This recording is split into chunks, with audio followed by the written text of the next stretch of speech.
who were removed from the injury report include Brian Balaga, Jimmy Graham, Kevin King, Corey Lindsley, Blake Martinez, Jamal Williams, Tremont Williams, so a bunch of guys, Marquez Valdez-Scantling as well. So a bunch of guys on the injury report for the Packers, but much like last week, the vast majority of them were moved from the injury report, at the end of the week, and they're all expected to play. Yeah, it's going to be very interesting, especially with that front four. Listen, the Vikings have an unbelievable front four, but the Packers have a pretty dang good offensive line as well, so that is very important for the Packers to have. I always say this, and Viking fans get a little crazy when the Vikings beat the Packers. I want the Packers to play Aaron Rodgers. Like, when they beat them without Aaron Rodgers, it doesn't feel the same. So it's good when you have a full, healthy Packers team. And it's such a great matchup. I'm very excited for Sunday. So let's get into the matchups really quickly. Give me an X factor for each team. For the Packers to win, what has to happen? I want you to do the same thing with the Vikings. For the Vikings, what has to happen here in this game Sunday? Well, I think for the Packers, it really comes down to getting their running game going, because there's a chain reaction with that. The Packers did not run the ball well against Chicago, and what that led to ultimately was a lot of third and long situations, and the Packers ended up going only 2 for 12 on third down against Chicago. Now, the Bears had a heck of a defense just like Minnesota does, but 6 of those 12 third down conversion attempts, the Packers needed 10 yards or more to convert, and they didn't convert on any of those 6. So that's really what led to the ugly number of the 2 for 12. And if the Packers can get their running game going, starting with Aaron Jones and Jamal Williams as the number 2, if they can get that running game going, they can get themselves in more manageable third down situations, because we all know with Griffin and with Danielle Hunter and, Harrison Smith on the blitz, this Minnesota team, if you're living in 3rd and 10 and 3rd and 12, they're going to come after you, and they're going to make it really hard to convert in those situations. So I think that's the biggest key. I think that's the biggest key for the Packers. From the Vikings side of things, generally speaking, I won't say it as a blanket statement, but it can be pretty hard to beat the Packers coming into Lambeau Field unless you win the turnover battle from them. And Aaron Rodgers protects the ball quite well.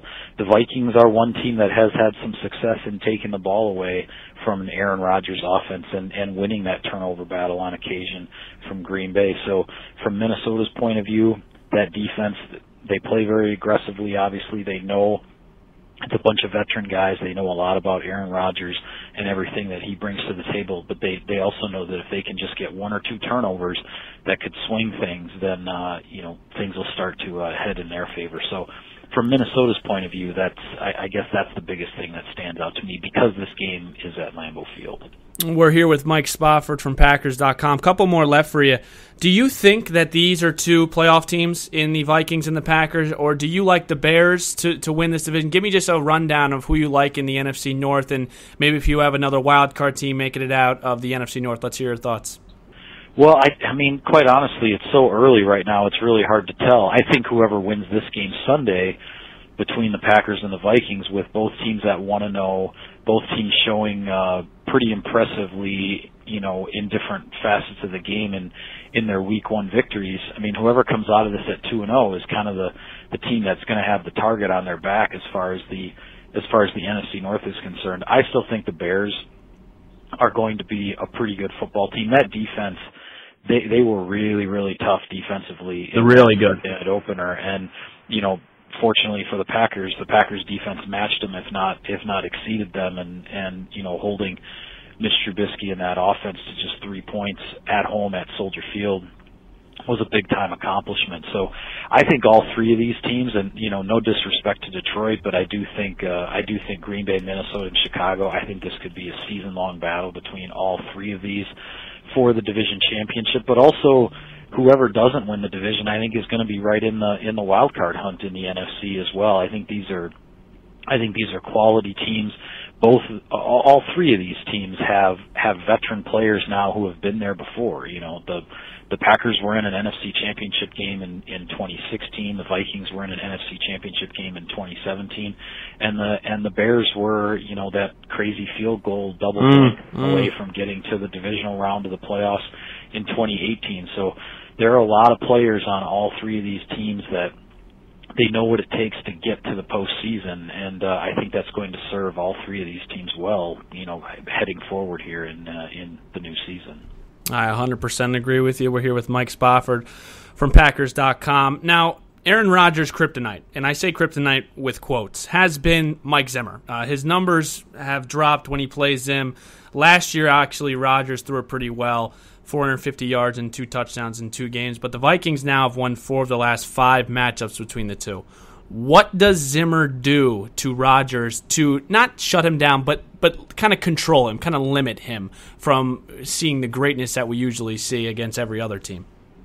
I think the biggest thing that Zimmer's defenses have done to Rodgers over the years, more often than not, they've simply taken away the big play. I mean, Aaron Rodgers, he's an explosive player, and the Packers' offense a lot of times over the years has been built on the big chunk plays, the explosive plays, and the way Minnesota, especially on third downs and whatnot with their defense, the double A gap mug looks and the different things that they do with Harrison Smith, where you don't know where he's going to line up, where he's going to come from, this and that, and then just really solid cornerbacks on the outside with Xavier Rhodes and Trey Waynes.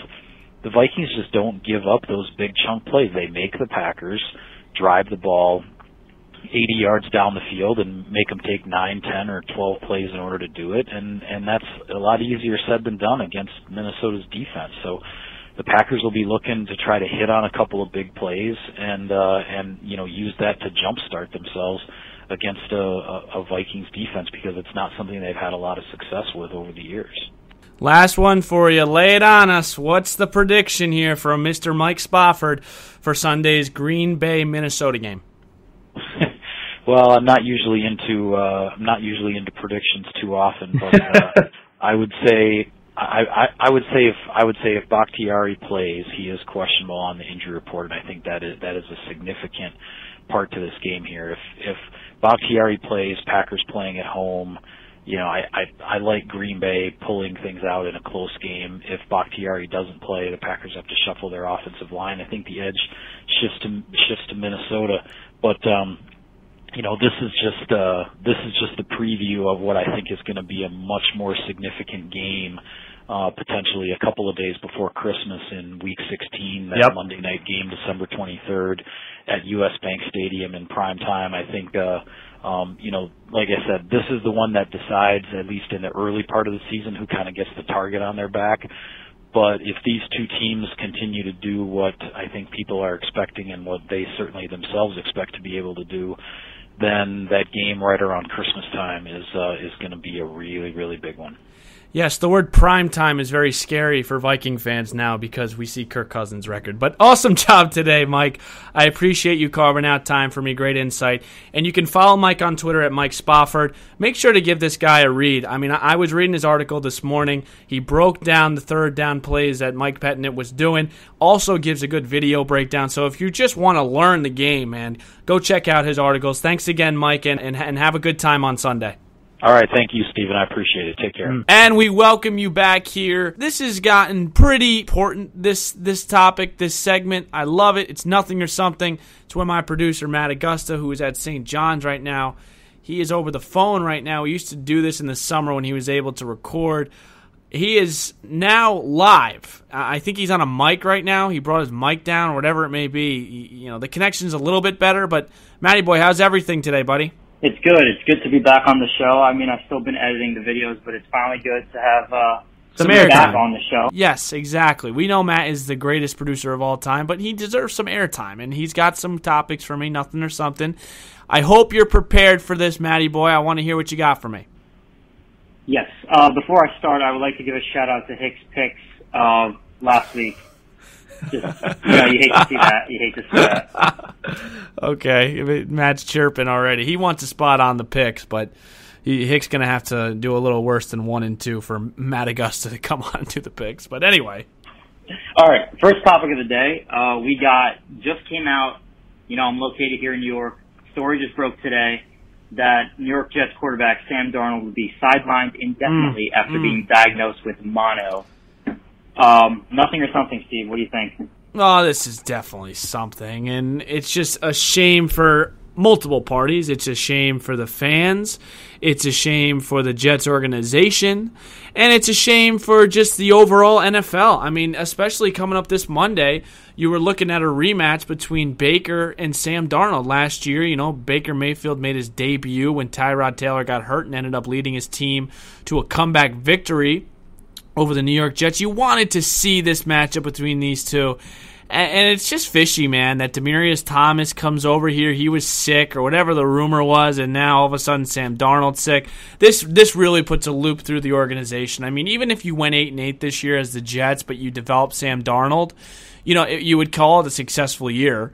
It's not like it would have been a failure, but with Sam Darnold out now and you had to put in Trevor Siemian, who was the Vikings backup a few years ago, this team, you know, they can maybe win 6 games because they got pretty decent talent and a defensive talent in C.J. Mosley that's capable of winning games. But at the end of the day, for the Jets to succeed and to elevate and to get to that next level, which is the playoffs, Sam Darnold needs to play. So this is definitely something. This just really stinks overall for everyone involved.